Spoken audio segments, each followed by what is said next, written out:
ఇప్పుడు ఆ మీటింగ్ లో సంజయ్ గారు నేను బీఆర్ఎస్ పార్టీ బట్టలు ఇప్పుతా అని మాట్లాడితే డెఫినెట్ గా అడుగుతారు కదా, నువ్వు గెలిచిందే బీఆర్ఎస్ పార్టీ మీద, నువ్వు బీఆర్ఎస్ పార్టీ గుర్తు మీద కారు గుర్తు మీద కేసీఆర్ గారు బొమ్మ పెట్టుకొని గెలిచి బీఆర్ఎస్ పార్టీ బట్టలు ఇప్పుతా అన్నప్పుడు నువ్వు ఏ పార్టీ తరఫున మాట్లాడుతున్నావు అని కౌశిక్ రెడ్డి అడగడంలో తప్పేముంది? ఇది కౌశిక్ రెడ్డి ఒక్కడే కాదు, రాష్ట్రంలో ప్రజలందరూ అడుగుతూ ఉంటారు. నిజంగా డెఫినెట్ గా కౌశిక్ రెడ్డి ప్రశ్నించడంలో తప్పు లేదు. అంత మాత్రాన ప్రశ్నిస్తే 3 కేసులు పెట్టారా? ఒక సంఘటన మీద, ఒక ఇష్యూ మీద 3 డిఫరెంట్ ఫిర్యాదులు ఇచ్చి 3 కేసులు నమోదు చేయడంలోనే మీ ఆతృత కనబడతా ఉంది, మీ యొక్క కక్ష సాధింపు చర్యలు కనబడతా ఉన్నాయి. ఒకే కేసులో 3 ఎఫ్ఐఆర్లు పెట్టి ఆ రాత్రిపూట అరెస్ట్ చేసి రాత్రంతా పోలీస్ స్టేషన్లో పెట్టడంలోనే ఇది కేవలం రేవంత్ రెడ్డి గారి ప్రోద్బలంతో, రాజకీయ ప్రేరేపితంగా, కుట్రతో ఒక్కరోజైనా కౌశిక్ రెడ్డిని జైల్లో పెట్టాలనేటువంటి ఒక పగ ప్రతీకారంతో జరిగినటువంటి అరెస్టే తప్ప ఇంకోటి కాదు. ఇవాళ న్యాయస్థానాల మీద మాకు నమ్మకం ఉంది. న్యాయస్థానం కౌశిక్ రెడ్డి గారికి ఈరోజు బెయిల్ ఇవ్వడం చాలా సంతోషం. సో ఐ అపీల్ డీజీపీ గారు, ఇటువంటి చర్యలు ఇప్పటికైనా అర్ధరాత్రి పూట, పండగ పూట పోలీసులను కూడా ఇబ్బంది పెడుతున్నారు మీరు.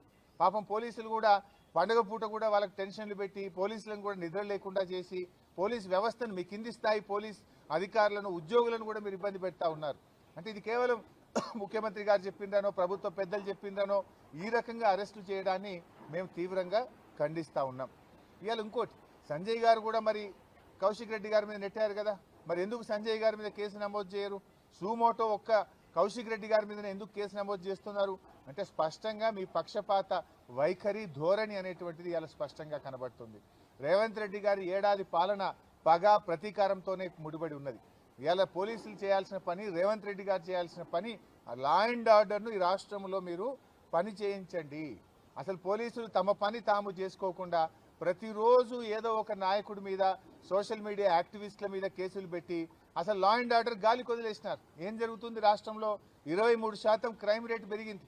ఇలా హత్యలు పెరిగినాయి, అత్యాచారాలు పెరిగినాయి, కమ్యూనల్ రైట్స్ పెరిగినాయి, రాబరీస్ పెరిగినాయి, చైన్ స్నాచింగ్ పెరిగింది, మహిళల మీద అఘాయిత్యాలు పెరిగినాయి.